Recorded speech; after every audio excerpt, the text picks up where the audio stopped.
Fortune Barishal ও চিটাগং কিংসের ফাইনালের মধ্য দিয়ে পর্দা নেমেছে নানা বিতর্কের ১১তম বিপিএলের।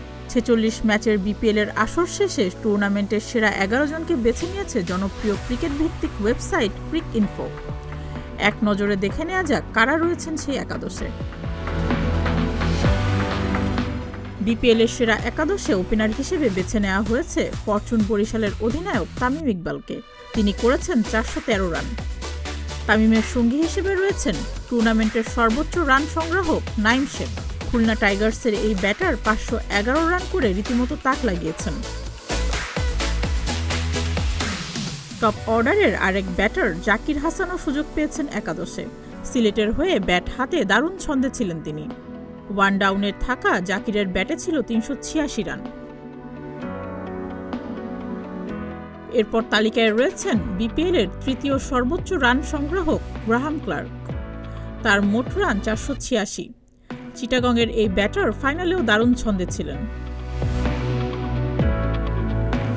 সেরা একাদশে উইকেট রক্ষক হিসেবে সুযোগ পেয়েছেন খুলনা টাইগার্সের মাহিদুল ইসলাম অঙ্কন। এবারের বিপিএলে ব্যাটিংয়ের পাশাপাশি উইকেটের পেছনেও নিজের সেরাটা উজাড় করে দিয়েছেন তিনি।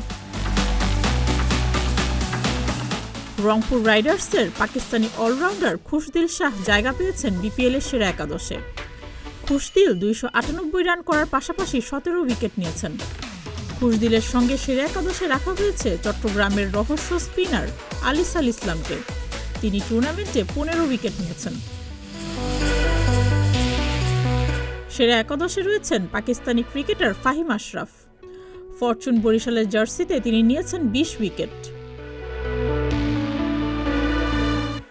বিপিএলের সেরা একাদশে ৩ পেসার জায়গা পেয়েছেন। রংপুর রাইডার্সের পাকিস্তানি বাঁহাতি পেসার আকিফ জাভেদ রয়েছেন ক্রিকইনফোর সেরা একাদশে। তিনি ২০ উইকেট নিয়েছেন। এছাড়া সর্বাধিক ২৫ উইকেট নেওয়া দুর্বার রাজশাহীর তাসকিন আহমেদ রয়েছেন বিপিএলের সেরা একাদশে। সেরা একাদশে রয়েছেন চিটাগং কিংসের খালেদ আহমেদ। তিনি নিয়েছেন ২০ উইকেট। সুস্মিতা, প্রতিদিনের বাংলাদেশ।